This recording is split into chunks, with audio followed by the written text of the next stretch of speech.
Learning how to plank a hull is perhaps the skill that separates boat builders from other types of woodworkers and craftsmen. Planking is what turns the skeleton of the boat into a structure that can actually keep water out and float. It's what transforms your assembly of wooden parts into a vessel that can take you to places where you otherwise wouldn't be able to go. It's what makes the beautiful, sweeping, ever-changing curves of the boat come to life. But planking is also shrouded in a lot of mystery. After all, a boat is quite a complex three-dimensional shape. So how do you take a flat board of wood and cut it to the correct shape? How do you get a good enough fit on your boat that will actually keep water out? When I started out in boat building, this seemed almost like a superhuman level of skill to me. But again, as in all of boat building, planking boils down to a sequence of relatively simple steps that I think anyone will be able to master. It takes some time to learn, and most of us will most likely make some mistakes along the way. But once you get the hang of it, I think you will find that planking is one of the most fun and satisfying parts of the entire boat building process. So I've already prepared my Fiddlehead Canoe for the garboard planks by beveling the bottom, the frames, bulkheads and the stems. The next thing I need to do is to figure out the shape of the garboard planks. I will do this by making a pattern for the plank. In boat building terminology, this process is known as spiling. Spiling can be done in many different ways, using different tools and techniques. But the end goal is always the same: to get an accurate pattern that you can place flat on your planking stock so you can mark your plank shape, cut it out and install it on the boat. The method that I will show you today is one that I think is efficient, easy to learn and which works well for lapstrake planking. First, I want to record the width of the plank at the frames and the bulkheads. For this, I'm using strips of cardboard that I'm cutting to length. I'm cutting them so that one end of the strip is at the edge of the bottom panel and one is at the knuckle on the frame or bulkhead. Then I'm tacking each strip in place with a couple of nails. You could use thin strips of wood instead of cardboard, but I think cardboard is easy because it can be cut with scissors or a knife.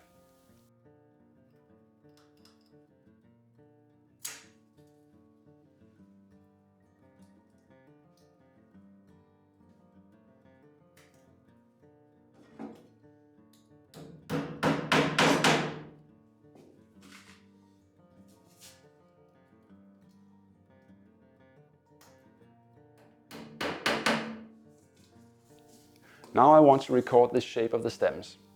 I'm doing that by holding a piece of cardboard over each stem and tracing around it with a pencil.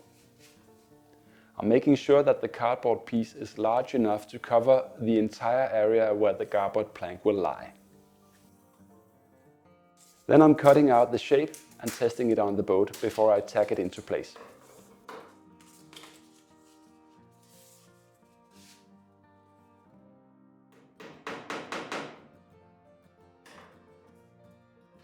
With a few nails in place, I'm cutting off the cardboard right at the line on the stem that indicates where the garboard plank should end. I found the nails a bit difficult to drive in, so I'm using a backing iron to provide some resistance. And I'm bending the nails in order to make sure that the cardboard is pulled tight against the bottom and the stem.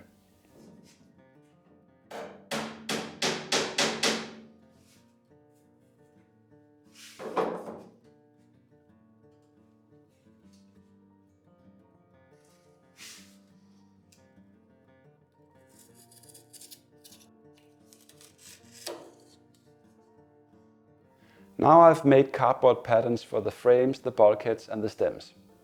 Each one of these patterns will give me the shape of the plank at certain points along the length of the boat. What I want to determine now is how these shapes relate to one another. This is done by connecting them with thin strips of wood. These strips of wood are also known as SPILING battens. In this case, I'm using some 2 mm veneer that I happen to have on hand.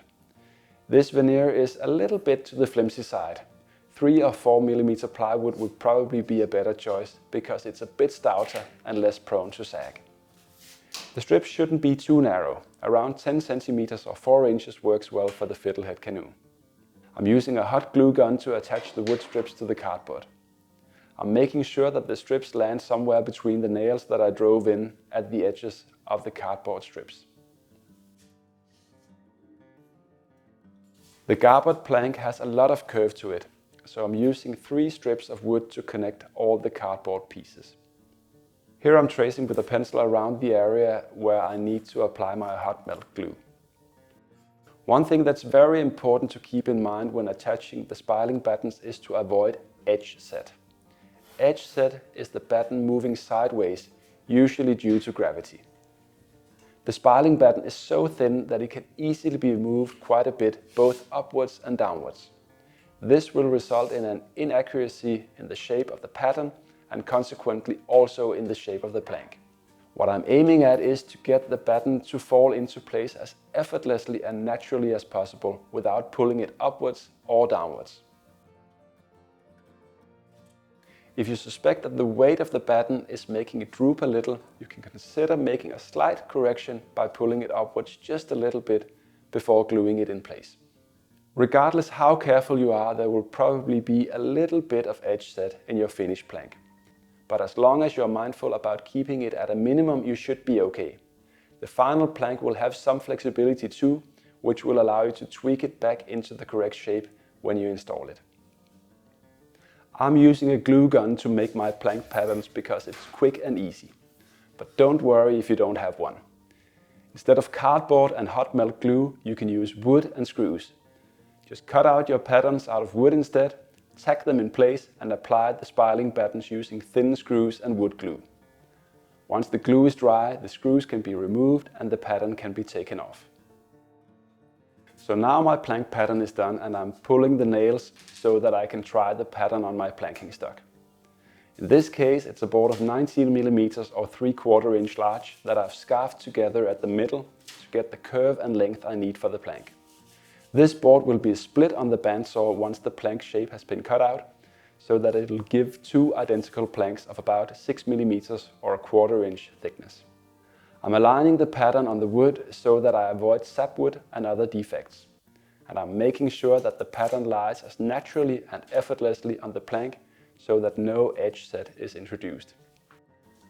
Then I'm marking the ends of the cardboard strips and the forward edge and the corners of the stems.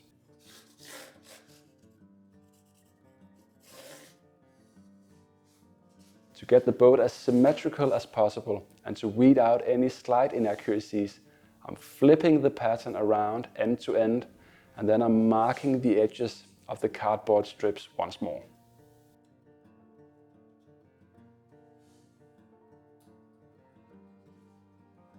As you can see, there is a variation of perhaps 6 millimeters or 1/4 inch at some of the stations. I'm settling on a compromise, making my final mark between the two. Then all the points need to be connected. I'm using a flexible batten for this, nailing it to the outside of each of my pencil marks along the length of the plank.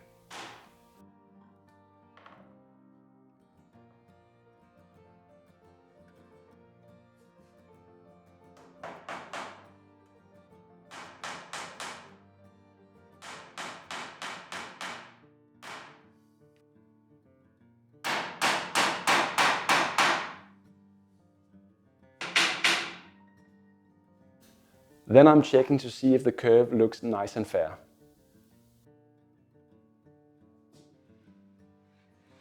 There's a little bit of a hollow around the second nail, so I'll try to pull that.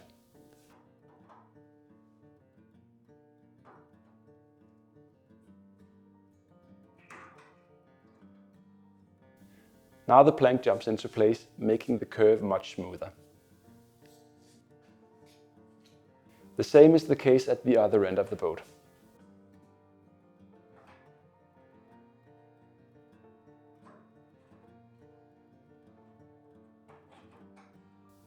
There it jumps into a much better shape.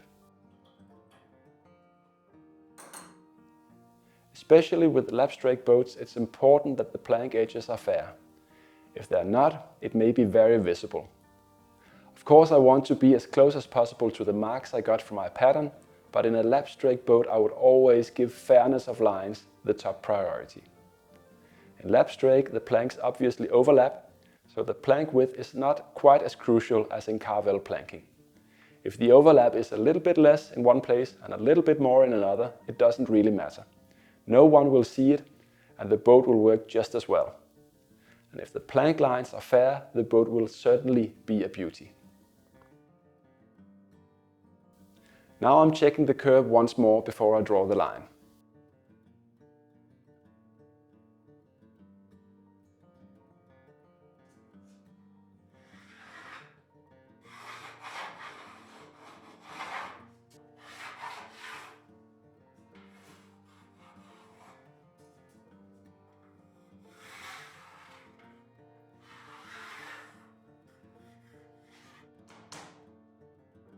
Then I'm doing the same thing at the other edge of the plank. This is the edge that's towards the bottom of the boat. I can cut it too large because it will be trimmed off once the plank is installed on the boat.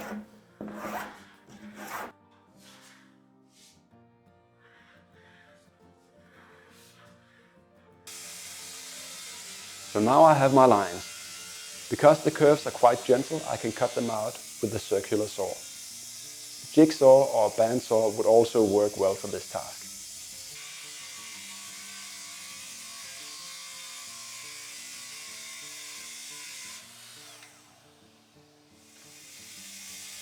I'm cutting the edge of the plank that will be towards the bottom of the boat a bit too large, so that I have some extra wood to work with in case adjustments need to be made.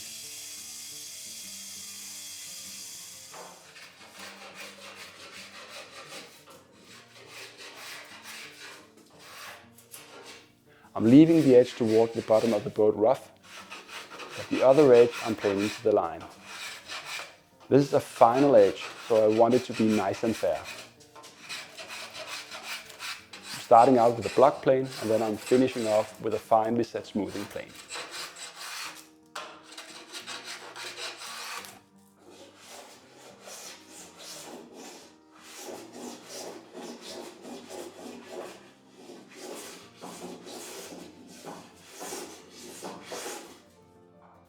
The next thing I'll need to do is to split the plank in two on the bandsaw, so I'll get an identical plank pair.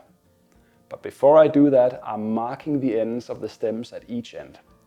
This will help me get the correct alignment for both planks when they're installed on the boat.